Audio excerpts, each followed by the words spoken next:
Break के बाद स्वागत है। जयपुर की जहां 6 नगर निगमों में एक भी मुस्लिम को मेयर उम्मीदवार नहीं बनाने का विरोध किया गया, जिसे लेकर कांग्रेस के मुस्लिम नेता कार्यकर्ता धरने पर बैठ गए। मुस्लिम प्रोग्रेसिव फोरम ने पीसीसी के बाहर धरना दिया। मुस्लिम प्रोग्रेसिव फोरम के अध्यक्ष मोहम्मद शरीफ की अगुवाई में धरना दिया गया। मोहम्मद शरीफ ने कहा कि मुस्लिम समाज 98% वोट कांग्रेस को देता है, इसके बावजूद मुस्लिम समुदाय को पहले प्रतिनिधित्व नहीं दिया। अब 6 निगमों में एक भी मुस्लिम मेयर उम्मीदवार नहीं बनाया। यह मुस्लिम समुदाय के साथ घोर अन्याय है, इसे बर्दाश्त नहीं किया जा सकता। राजधानी जयपुर के दोनों नगर निगमों में अल्पसंख्यक समुदाय का उम्मीदवार नहीं उतारे जाने से कांग्रेस के प्रति नाराजगी देखने को मिल रही है।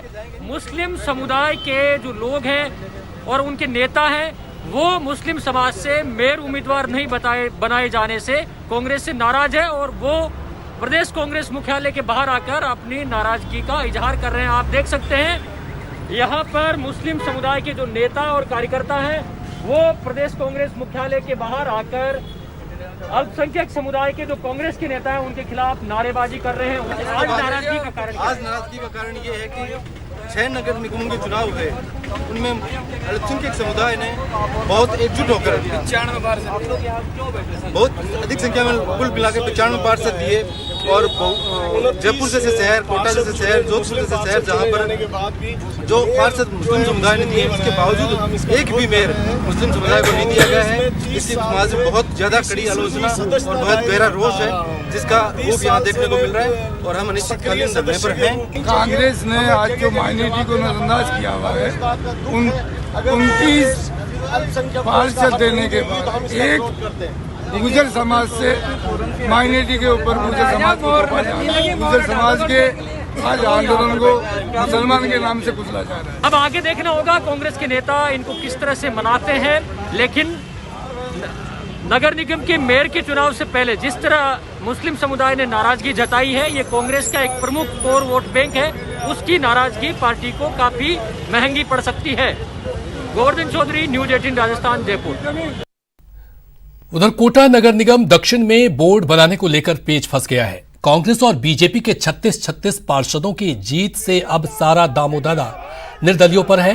बीजेपी जहां तोड़फोड़ की आशंका के मद्देनजर पार्षदों की बाड़ेबंदी की जगह लगातार बदल रही है, तो कांग्रेस भी जयपुर में अपने पार्षदों की बाड़ाबंदी कर निर्दलियों को साधने की रणनीति तेज कर दी है। फिलहाल मौजूदा सियासी हालात में दोनों ही पार्टियों के पास बागी निर्दलियों को जोड़ भी दें तो आंकड़ा 40-40 तक यानी टाई की स्थिति दोबारा आ सकती है। ऐसे में लॉटरी से मेयर का फैसला होगा या फिर दोनों पार्टियां क्रॉस वोटिंग करवाने में कामयाब हो पाएगी, इस पर सबकी नजरें टिकी है।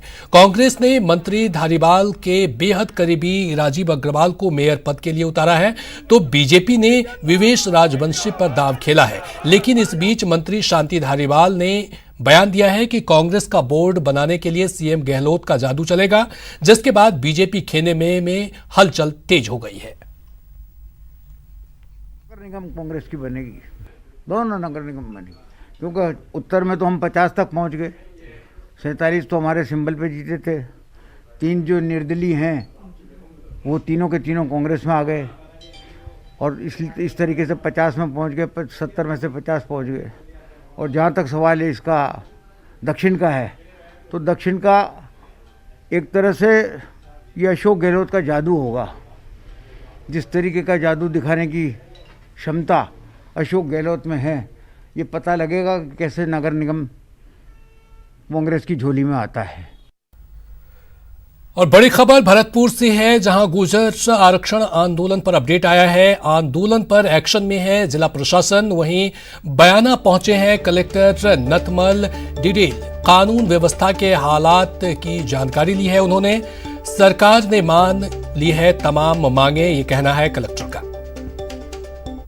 गुर्जर आंदोलन को लेकर सरकार किस तरह कदम उठा रही है, ये बात करते हैं भरतपुर के जिला कलेक्टर नथमल डिडेल से। डिडेल साहब, किस तरह कोशिश है ताकि जो आंदोलनकारी हैं वो ट्रैक को छोड़ करके वापस अपने घर चले जाएं और आम जन को जो परेशानी हो रही है वो ना हो, किस तरह कदम आप लोगों की ओर से भी उठाए गए हैं? देखिए, माननीय मुख्यमंत्री जी की शुरुआत से ही सोच रही है कि इस प्रकार के जो मुद्दे हैं उनको वार्ता के माध्यम से सुलझाया जाए और 2007 के बाद से अगर हम परिवर्तन देखेंगे तो सरकार ने बहुत ज़्यादा गुर्जर समाज एवं एमबीसी की जो पांचों जातियां हैं उनको दिया है और 5% आरक्षण के कारण आज इस समाज के हजारों युवा सरकारी नौकरियों में आ रहे हैं। और देवनारायण योजना की भी जो बात है तो परसों भी माननीय मुख्यमंत्री जी ने राजस्थान में 4 आवासीय छात्रावास के लिए 110 करोड़ रुपए सैंक्शन किए हैं। उनमें से एक भरतपुर का पिपरा का भी है जिसके 28 करोड़ रुपए सैंक्शन हुए हैं।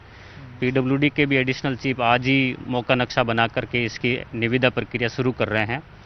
और समाज के और मोजिज लोगों ने अभी 31 तारीख को जो राज्य सरकार के साथ समझौता किया है उसमें भी जो कानूनन सभी बातें मानी जा सकती है, नियमानुसार मानी जा सकती है। माननीय अशोक चांदना जी और रघु शर्मा जी की जो कमेटी बनी हुई है उन्होंने लगभग सभी बातों को मान लिया है। मेरा ये मानना है कि भविष्य में भी अगर कोई चीज़ें शेष रह गई है तो ट्रैक पे आना और आंदोलन करना इसका रास्ता नहीं। जब हम पानी की कमी के बारे में बोलते हैं तो हम एक डरावने और अंधकारमय भविष्य की बात करते हैं जो सच है, लेकिन यह दूर की कौड़ी लगता है। चेन्नई में संकट देखने के बाद भी हमें नहीं लगता कि यह हमारे साथ हो सकता है। डरावनी कथा को एक तरफ कर पैसे के बारे में बात करते हैं। हाँ, पैसा। आईओटी निम्बल विजन हमें दिखाता है कि पानी की बचत वास्तव में महान अर्थशास्त्र है।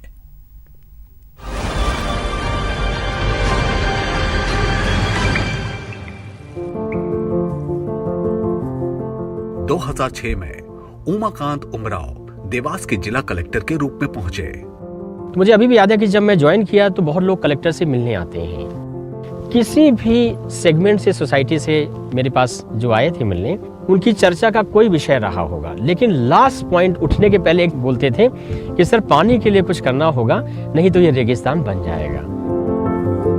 फैक्ट ये है, केवल रूरल एरियाज को देखें तो मोर देन 90% वाटर केवल हम इरिगेशन के लिए यूज करते हैं।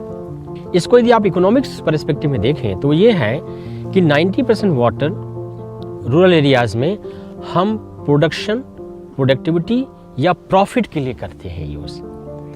तो हमारे नैरेटिव्स में ये आना चाहिए कि हम कैसे गांव की जो 66% 70% पॉपुलेशन है उसकी जो इकोनॉमिक नीड है जिसकी वजह से पानी यूज हो रहा है उसको हम कैसे एड्रेस करेंगे without compromising long term sustainability of water. इस मॉडल के तहत सभी बड़े किसान जो सिंचाई के लिए अधिकांश भूजल का उपयोग करते थे, वर्षा जल को संग्रहित करने के लिए अपने भूमि पर बड़े लेकिन लागत प्रभावी खेत तालाबों को खोदने के लिए आश्वस्त थे।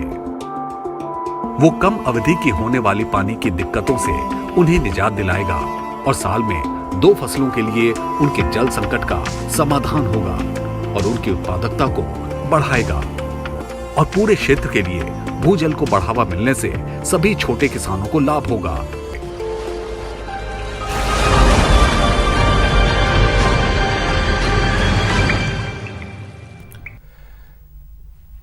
और इसी के साथ फिलहाल इस बुलेटिन में इतना ही।